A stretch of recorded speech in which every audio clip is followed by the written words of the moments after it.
আসামের foreigners tribunal কোর্টের notice পাওয়া দিনহাটার সীমান্ত গ্রামের উত্তম ব্রজবাসীকে নিয়ে ইতিমধ্যে আন্দোলন শুরু করেছে তৃণমূল। এবার আগামীতে 21শে জুলাই শহীদ সমাবেশে অংশ নিতে কলকাতায় যাচ্ছে উত্তম। 19শে জুলাই বামনহাট থেকে তৃণমূলের নেতাকর্মীদের সাথে উত্তরবঙ্গ এক্সপ্রেসে কলকাতায় যাবে। এদিকে আসামের ফরেনার্স ট্রাইব্যুনাল কোর্টে কাগজপত্র জমা দেওয়ার শেষ তারিখ চলে গিয়েছে 15ই জুলাই। তৃণমূল পাশে থাকলেও এখনও চিন্তায় রয়েছে পরিবার। শহীদ সমাবেশের মঞ্চে উত্তম উঠতে পারে বলে মনে করছেন অনেকেই। এরই মধ্যে বৃহস্পতিবার উত্তম বলেন, কাগজপত্র জমা করতে আসামে আর যাব না। তৃণমূলের নেতারা 21শে জুলাই কলকাতায় শহীদ সমাবেশে যেতে বলেছে, সেখানে যাব এবং দিদির সাথে কথা বলবো, দেখা করব। দিদি যা বলবেন সেভাবেই পরবর্তী সিদ্ধান্ত নেব। চলতি বছরের জানুয়ারি মাসে দিনহাটা 2 ব্লকের সীমান্ত গ্রাম চৌধুরীহাটের সাদিয়ালের কুঠি এলাকার উত্তম ব্রজবাসীর কাছে অসম ট্রাইব্যুনাল আইনে এনআরসির চিঠি পৌঁছয়। তারপরেই উত্তম আসামের আদালতে হাজিরা দেন।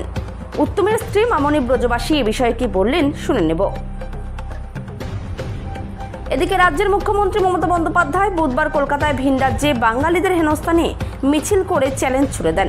ওই মিছিলেই মুখ্যমন্ত্রীর গলায় উঠে আসে উত্তমের পাশাপাশি ভিন রাজ্যে বাঙালিদের হেনস্থার বিষয়ে।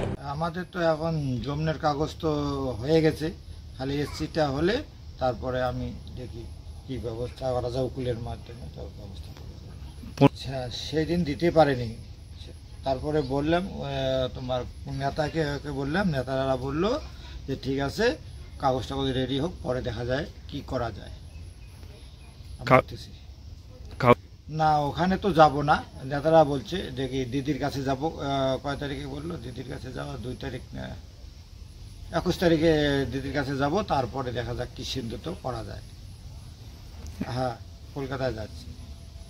কবে যাচ্ছেন? 21 তারিখে। না, এখন মানে 19 তারিখে হয়তো যাবো, 19 তারিখে যাবো।